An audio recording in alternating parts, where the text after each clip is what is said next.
went down to Illinois to register and vote. I got down and made my revival back. My landlord said unto me, if you don't go down and take your name off the registration to move. I took his word and I moved to Drew, Mississippi. Couldn't set too much pressure to be on the landlord there. Had me to move on to Cleveland, Mississippi. After arriving to Cleveland, Mississippi, my wife, she had to go to the hospital down to Jackson. It's there on the same generation. And I didn't know what step to take. I'm still working. 9 girls here. I'm working, trying to take care of them, the best of my knowledge. This is Mrs. Mildred Evans. She's 32 years of age. She's lived on Mr. W.D. Fields' plantation for 11 years. She's the mother of 8 children. Her children do not attend school regularly because of food, clothing, and money. Last year, Mrs. Evans made 11 bales of cotton. At the end of the year, she only received $123. I am 17 years old. I pick 300 pounds of cotton a day. I am 9 years old. I help my mother pick cotton. I pick 100 by day. I am 14 years old. And I help my mother pick cotton. I can pick about 200 a day. This is Mrs. P. Williams, the great-grandmother of the 5 children here. She receives a small Social Security check each month. And from this, she must help support the children their mothers earn and take care of. Yes, the reason I do, because my mother worked a crop and I had to help her. And so I quit school so that I could help her. You know that saying that says you hear more and more in black communities. If you don't teach our children our history, someone else will, and they might not tell the truth. Black Americans across generations are raising their voices, reminding people that history is more than a chapter in a textbook. It is memory, it is survival, it is identity. For so long, the stories of slavery and Jim Crow were, softened, shortened, cleaned up to make others comfortable. Pain was edited, resistance was minimized, heroes were simplified, systems of injustice were turned into vague misunderstanding instead of deliberate harm. And when that happens, children grow up knowing dates, but not understanding reality. Hi guys, welcome back again to my YouTube channel. It's so good to have you. Thank you so much for clicking when you saw this video. So I'm going to let the rest of the videos roll, then I'll come back with more commentary. Please do what to like and subscribe, and credit belongs to original creators of these videos. Let's go watch, then I'll come back with more commentary. As a black person, have you ever explained racism and slavery and Jim Crow and all these things to your kid to actually listen to their response and how they actually felt about it? Now, my daughter, she's pro-black, right? Rightfully so, because I'm pro-black. But she ain't Martin Luther King pro-black. She's like Malcolm X pro-black, right? Like the what's up, my brother, oppression. That's what's up, my brother. She's one of them, right?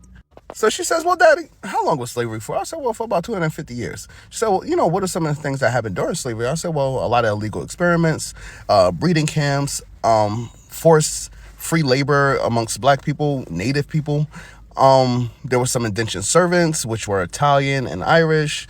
And then she was like, well, were there black slave owners? I said, yeah, there were black slave owners too. Not as much as white slave owners, but there were black slave owners. And their methods was just a little bit different. She said, why there were black slave owners? I was like, well, capitalism, a lot of them wanted to protect their family. And this was one of the few ways that they were able to do this as well. She says, okay, well, what happened after slavery? I said, well, then you got segregation, you got Jim Crow. She says, what's Jim Crow? I said, well, it's a time period where they created codes, black codes and laws, pretty much inhibiting black people from being outside, education, pretty much damaging the black community. This is where you see that black people couldn't ride on the front of the bus. This is where a lot of black people were also getting lynched, and a lot of black people were getting attacked and followed and hurt and X, Y, and Z. The conversation is a little bit longer than this, but then she starts getting this kind of flustered look on her face, and I said, well, I'm thinking maybe there's a lot of information for her. I said, well, baby, well, you okay? Everything's all right? She says, well, I don't get it. Why would a group of people do such a thing? And I tried to give it a kinder answer, and I was like, well, in my opinion, a lot of it also stems from the idea that we believe and think the same way they think. So if we were to ever get in power, that we would do these things to them, that we would hurt them, and we would take their lives, and we would pretty much wipe them out. And she pauses, and she looks at me. She says, well, Daddy, that makes a lot more sense.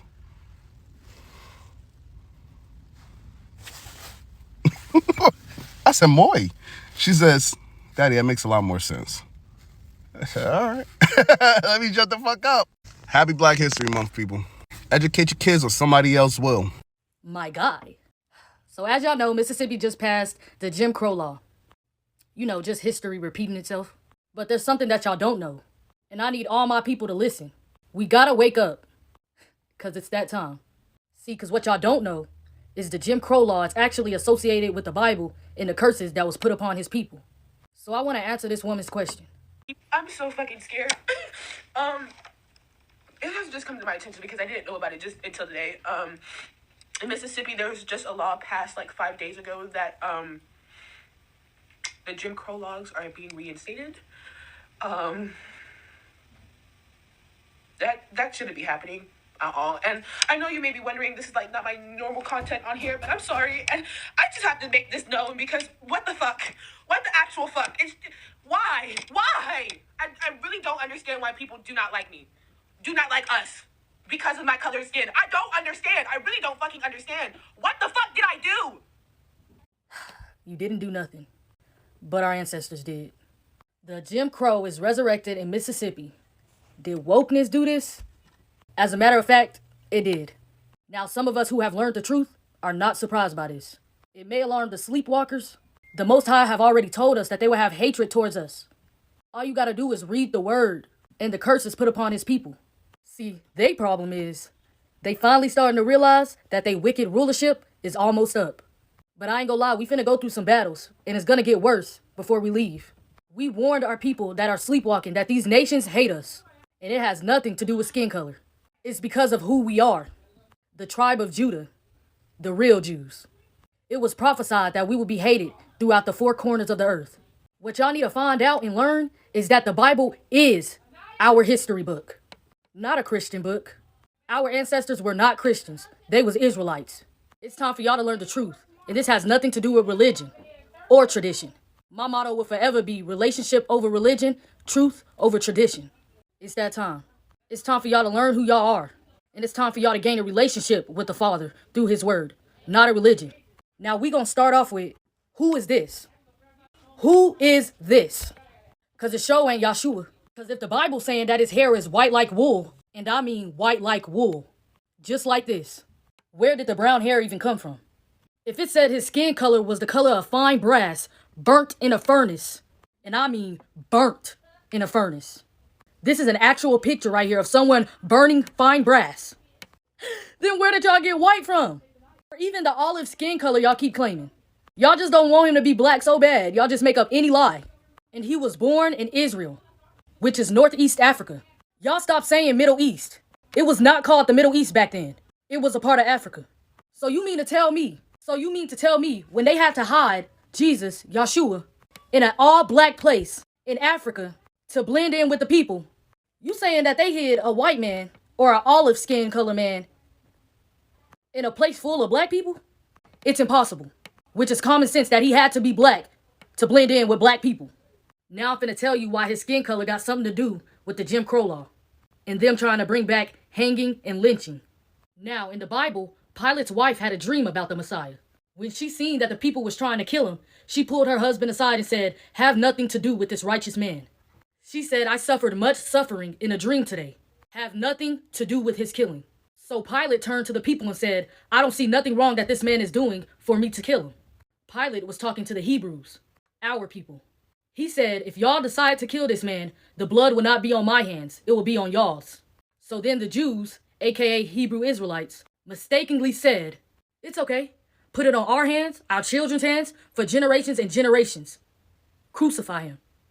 So then it was so. So from then on, we was cursed to die the same way he died. Now they like to tell y'all that he died on a cross, but that is far from the truth.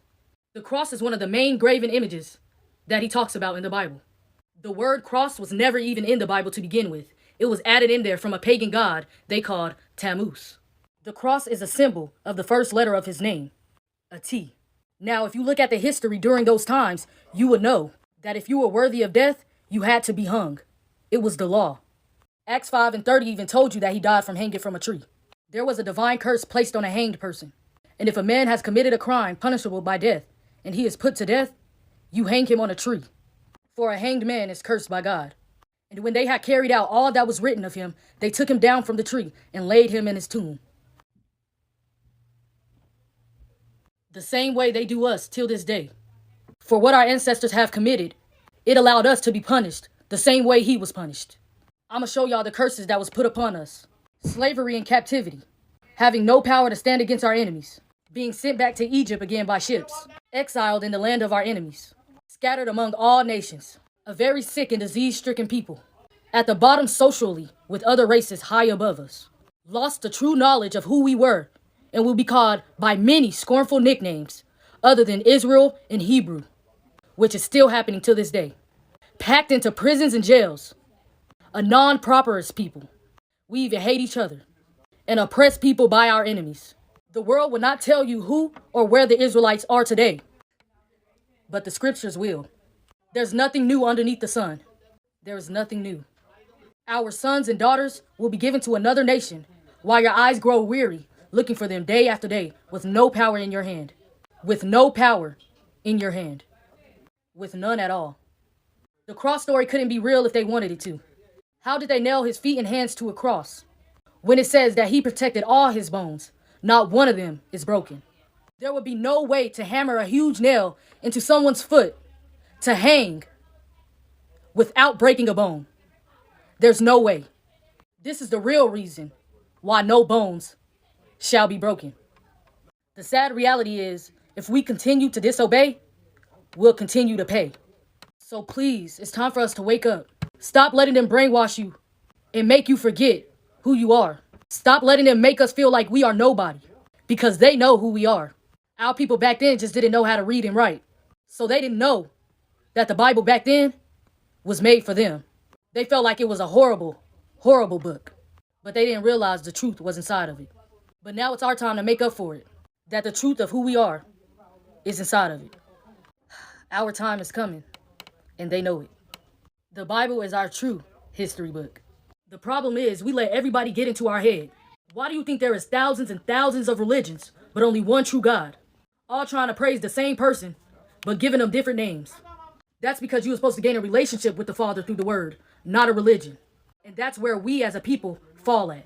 My parents are the first people in my family born with equal rights in this country. I was having a discussion over the weekend with someone who is from the South, who's white, and who had not really been around black people. And he said that at a party we were at. He was like, this is the most black people I've been around. And he was a Republican, and I could tell. He started talking about his views, and he said, well, you know, black people, I just feel like you guys all seem like you work hard and you pulled yourself up. Black people complain too much about being black and about racism and about how this country's keeping them down. It's not like my family had a silver spoon. And I said to him, do you understand the systematic racism that was put into place in this country and how that impacted everyone? And he was like, well, yeah, all you guys do is complain about things that happened so long ago. It's not like you were slaves. That was so long ago in the past. And I said, well, my grandmother picked cotton, and my parents were, my mom was born with equal rights, and my dad was born when the year segregation ended. And he was like, that's not true. And I said, people who are 60 years old, they're the oldest people who were the first ones born with equal rights in this country. This is exactly why they want to take away critical race theory. This is exactly why they want to take away DEI. This is exactly why they don't want to teach real history, because once we take away the air of like this happened a millennia ago and we stop talking about it, people will just literally forget it. Can act like it never happened. And that's how revisionist history occurs in this country. In the 1930s, during the Jim Crow era of Miami, Florida's history, there was a black resident in the neighborhood of Overtown named Reedy Brown Corker. Reedy Brown Corker was facing eviction from his home for failure to pay rent, and an eviction notice had been served to his home, but he was still within the 3 days that he had to be able to leave his home with his possessions. However, once again, this was the Jim Crow South, and segregation, racism, and racial violence was the norm in Miami, Florida at this time. Many of the people who were police, or at the time constables as they were called in Miami-Dade County, were active members of the Ku Klux Klan. And there was a police officer in particular that didn't like Reedy Brown Corker, and his name was Deputy Constable John E. Dixon. So because Dixon was likely a Klan member and a patrolman, he went with a couple other of his Klan patrolman buddies to Reedy Brown Corker's house before the time for him to be evicted had expired without a search warrant, and they bursted inside his home. What did Reedy Brown Corker do? Well, he responded by shooting and unaliving Deputy Constable John Dixon and almost unaliving another one of the police officers that was there on the scene. Now again, picture this. This is in the 1930s in the South, here in Miami, Florida, as Jim Crow as you can possibly imagine. Corker was instantly charged with murder. But here's where the story becomes absolutely insane. At that time, Miami-Dade County convened a grand jury, a bunch of jurors to decide whether or not to indict him, meaning charge him with the first-degree murder. The coroner's office declared the constable's death a homicide. They all found, after a bunch of witness testimony, that yes, indeed, Corker was the person who shot and unalived Deputy Constable Dixon, etc. But in the year 1934, the grand jury of all white jurors here in Miami-Dade County came back with a decision, and they decided to not indict Wh1te Brown Corker, which meant that Wh1te Brown Corker walked free, did not go to jail, as a black man in the 1930s in the Jim Crow South, here in Miami, Florida, for unaliving a white police officer, no less. Really forgotten and obscure stories like this about Miami's history are a huge reason why I love to research and just make more videos about Miami's history, because of things like this. It's funny because it's hard for us to think about Miami even being like this, now that it's an international, cosmopolitan metropolis. But this is a part of our city's history. Let me know if you guys want to know more stories about this time in Miami's history. There are so many fascinating stories to talk about. This was truly an only in Dade moment, but in the 1930s. Then, your children will hear about slavery, but not the brutality of stolen bodies and stolen labor. They hear about segregation, but not the humiliation of white-only signs. They hear about civil rights, but not the everyday courage it required just to walk down a street, attend a school, or cast a vote. So parents, grandparents, activists, and educators are saying, tell it at the kitchen table, tell it in living rooms, tell it in barbershop, beauty salons, churches, and community centers. Tell the full story. Tell them about the chains, yes, but also about the brilliance. Tell them about the suffering, yes, but also about the strength, because Black history is not only trauma, it is innovation, it is art, it is music that shaped the world, it is science, leadership, entrepreneurship, faith, and love thriving in places designed to crush it. When people talk about, whitewash history, they are talking about what gets left out. The rebellions, the organizing, the intellectual achievement, the wealth that was built and then taken, the policies that created gaps still fed today. They are saying children deserve context. They deserve to know why neighborhoods look the way they do, why wealth, differences, and of course, why they all exist. Why certain battles had to be fought over and over again. Without truth, confusion grows. With truth, understanding begins. You will hear elders say, I lived it. They remember separate water fountains. They remember being told where they could or couldn't sit. They remember fear that young generation only read about. And many of them worry that time is moving on, memories are fading, and the sharp edges of history are being rounded off. So they speak louder, not to divide, but to preserve. Because knowledge of the past can be armor for the future. When a young person understands the sacrifice made for their opportunities, they work differently. They carry themselves with pride. They recognize that their presence in classrooms, boardrooms, and industries did not happen by accident. It happened because someone marched, someone sat in, someone refused to move, someone endured. Teaching ordinary history is also about healing, because somehow it has all been whitewashed. So teaching the original is the healing itself. It gives language to inherited pain. It helps families understand where certain fears, habits, and strengths come from. And it also allows new generations to build forward instead of wandering without a map. During Black History Month, this conversation grew even louder. Schools hold events, communities celebrate leaders, and social media fills with tributes. But many Black Americans say this history should not live in February alone. It should live all year round. In bedtime stories about Harriet, Tubman's courage, in discussions about the Tulsa race massacre, in lessons about redlining, voting rights, and mass movement, in pride for investors, scholars, and of course creators whose names are too often missing. Because when children see themselves in history, they can better imagine themselves in the future. The message is simple but powerful. Do not wait for the institution to tell your story. Tell it yourself, protect it, pass it down. Let your children know they come from survivors and builders. Let them know their ancestors dreamed of them. Let them know they are part of something bigger than what they might see on the news. And in that spirit of remembrance, truth, pride, and resilience, happy Black History Month, my people. May it be filled with learning. May it be filled with honest conversation. And may it be filled with celebration of how far we've come and clarity about how far we still want to go. Because history, when told fully, is power. Thank you so much, guys, for watching. Please do well to like and subscribe if you haven't already. And don't forget to give the video a thumbs up so that more people can see it. Credit belongs to original creators of these videos. I look forward to seeing you all on my next. Don't forget to like, subscribe, share, and I'll see you all on my next. Bye, guys.